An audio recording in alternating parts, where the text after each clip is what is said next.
ವಿರುದ್ಧವಾಗಿ ದಲಿತ ಹಿಂದುಳಿದ ಅಲ್ಪಸಂಖ್ಯಾತ ಮತ್ತು ಪ್ರತಿಪರ ಸಂಘಟನೆಗಳ ಒಕ್ಕೂಟವು ಇವತ್ತು 9ನೇ ದಿನದ ಒಂದು ಪ್ರತಿಭಟನೆಯನ್ನ ಇವತ್ತು ಮುಂದುವರಿಸ್ತಾ ಇದ್ದೀವಿ. ನಮ್ಮ ಪ್ರತಿಭಟನೆಗೆ ಬೆಂಬಲವಾಗಿ ಖ್ಯಾತ ಚಿಂತಕರು ಬಹುಜನ ಚಳುವಳಿ ನಾಯಕರಾಗಿದ್ದು ಬಹುಜನ ಚಳುವಳಿ ನಾಯಕರಾಗಿದ್ದು ಮತ್ತು ಇಂದು ಬಿಜೆಪಿಯ ರಾಜ್ಯ ಉಪಾಧ್ಯಕ್ಷರಾಗಿದ್ದ ಮತ್ತು ಹಲವಾರು ಯುವಕರಿಗೆ ಸ್ಫೂರ್ತಿಯಾಗಿದ್ದಂಥ ಎನ್ ಮಹೇಶ್ ಅಣ್ಣ ಅವರು ಇವತ್ತು ನಮ್ಮ ಒಂದು ಹೋರಾಟಕ್ಕೆ ಬೆಂಬಲವಾಗಿ ಇವತ್ತು ಬಂದಿದ್ದಾರೆ. ಹಾಗಾಗಿ ನಮ್ಮೆಲ್ಲ ಸಂಘಟನೆಗಳ ಒಕ್ಕೂಟದ ವತಿಯಿಂದ ನಮ್ಮ ಈ ಹೋರಾಟಕ್ಕೆ ಬೆಂಬಲ ಸೂಚಿಸ್ತಾ ಇರುವಂತಹ ಎನ್ ಮಹೇಶ್ ಅಣ್ಣ ಅವರಿಗೆ ಹೃದಯಪೂರ್ವಕವಾಗಿ ಎಲ್ಲ ಸಂಘಟನೆಗಳಿಗೆ ಹಾಗೆ ಈ ಒಂದು ಪ್ರತಿಭಟನೆಯ ಮತ್ತು ಅದರ ಉದ್ದೇಶ ಏನು ಅಂತ ಎಲ್ಲ ವಿವರಗಳು ಕೂಡ ಅವ್ರ ಬಗ್ಗೆ ಎಲ್ಲ ಚರ್ಚೆ ಮಾಡಿ ಮತ್ತು ಅಲ್ಲಿನ ಎಲ್ಲಿ ಯಾವ ಒಂದು ಪ್ರದೇಶದಲ್ಲಿ ಈ ಒಂದು ವಿವಾದ ಸೃಷ್ಟಿಯಾಗಿದೆಯೋ ಅಲ್ಲಿ ಹೋಗಿ ಈಗಾಗಲೇ ಅದನ್ನ ಹೋಗಿ ಭೇಟಿ ಮಾಡಿಕೊಂಡು ಅಲ್ಲಿ ಬಂದಿದ್ದಾರೆ. ಅಲ್ಲಿನ ಅಧಿಕಾರಿಗಳ ವರ್ತನೆಗಳು ಹೇಗಿದೆ ಮತ್ತೆ ಏನಿದೆ ಅನ್ನೋದನ್ನ ಒಂದು ಕಣ್ಣಾರೆ ಕಂಡಿದ್ದಾರೆ. ಹಾಗಾಗಿ ಈ ಒಂದು ಪ್ರತಿಭಟನೆಯ ಬಗ್ಗೆ ಮತ್ತು ನಮ್ಮ ಮುಂದಿನ ನಡೆಗಳ ಒಂದು ಮಾರ್ಗದರ್ಶನ ನೀಡಬೇಕಂತ ಹೇಳ್ತಾ ಅವ್ರನ್ನ ಮಾತಾಡಬೇಕು ಅಂತ ಹೇಳ್ಬಿಟ್ಟು ಕೋರ್ಕೊಳ್ತೇನೆ.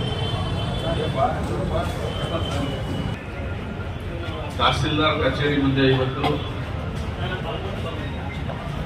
ದಲಿತ ಹಿಂದುಳಿದ ಸಂಘಟನೆಗಳ ಸಂಯುಕ್ತ ಆಶ್ರಯದಲ್ಲಿ ಕಳೆದ ಒಂದು ವಾರದಿಂದ 9 ದಿನದಿಂದ ಅಹೋರಾತ್ರಿ ಧರಣಿ ಏನ್ ಮಾಡ್ತಾ ಇದ್ದೀರಿ, ಇದರಲ್ಲಿ ಒಂದು ಪರ್ಟಿಕ್ಯುಲರ್ ಇಶ್ಯೂನ ತಗೊಂಡು ನೀವು ಧರಣಿ ಮಾಡ್ತಾ ಇದ್ದೀರಿ.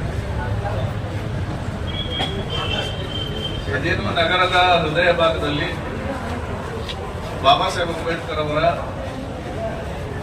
ಭವನದ ಎದುರುಗಡೆ ಇರ್ತಕ್ಕಂತಹ ಮಾಧ್ಯಮಿಕ ಶಾಲೆ ಏನಿದೆ ಆ ಶಾಲೆಯ ಆವರಣದಲ್ಲಿ ಬಾಬಾ ಸಾಹೇಬ್ ಅಂಬೇಡ್ಕರ್ ಅವರ ಒಂದು ಪ್ರತಿಮೆಯನ್ನ ಸ್ಥಾಪನೆ ಮಾಡಿದ್ದಾರೆ. ಆ ಪ್ರತಿಮೆಯ ಸ್ಥಾಪನೆ ಆದ್ಮೇಲೆ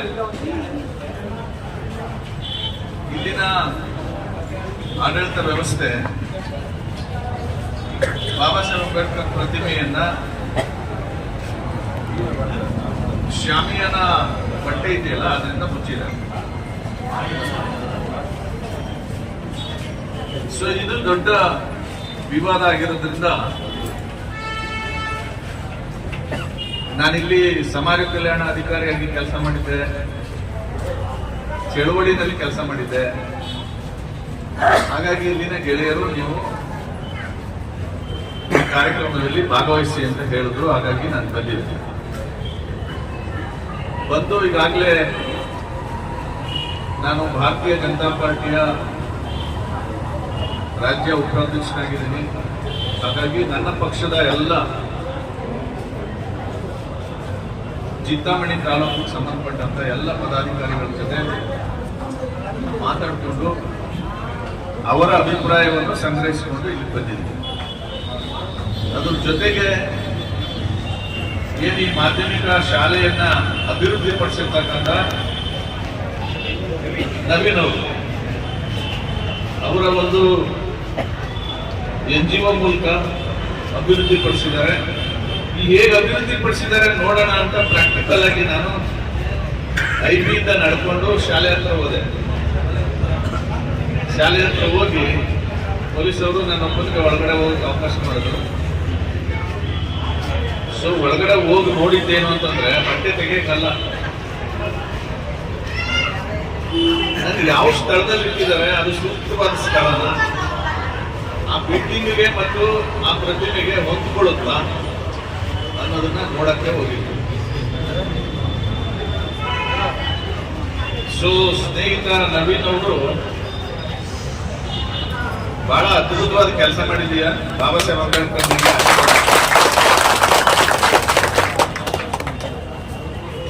ಯಾಕೆ ಅಂತಂದ್ರೆ ನಾವು ಭವನಗಳನ್ನ ಕಟ್ತೀವಿ, ದೇವಸ್ಥಾನ ಕಟ್ತೀವಿ, ಆದ್ರೆ ಈ ಹುಡುಗ ಸ್ಕೂಲ್ ಕಟ್ಟಿದ.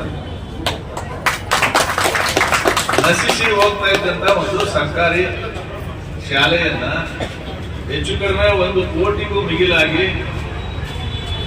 ತನ್ನ ಸ್ವಂತ ಶ್ರಮದ ಹಣವನ್ನ ಬಳಸಿ ಕಟ್ಟಿದ್ದಾರೆ. ಆ ಶಾಲೆನಲ್ಲಿ ಬಾಬಾ ಸಾಹೇಬ್ ಅಂಬೇಡ್ಕರ್ ಸ್ಟ್ಯಾಚ್ಯೂ ಇಡಬೇಕು ಅನ್ನೋದು ಅವನ ಕನಸು. ಯಾಕೆ ಅಂತಂದ್ರೆ ಬಾಬಾ ಸಾಹೇಬ್ ಅಂಬೇಡ್ಕರ್ 3 ತತ್ವಗಳಲ್ಲಿ ಮೊದಲನೇ ತತ್ವ ಎಜುಕೇಟ್. ಇವತ್ತು ನನ್ನನ್ನು ಸೇರಿಸಿ ಯಾರ್ಯಾರು ವಿದ್ಯಾವಂತರಾಗಿದ್ದೀವಿ, ನಿಮ್ಮ ಈ ಕ್ಷೇತ್ರದ ಶಾಸಕರಿದ್ದಾರಲ್ಲ, ಸುಧಾಕರ್ ಅವರು,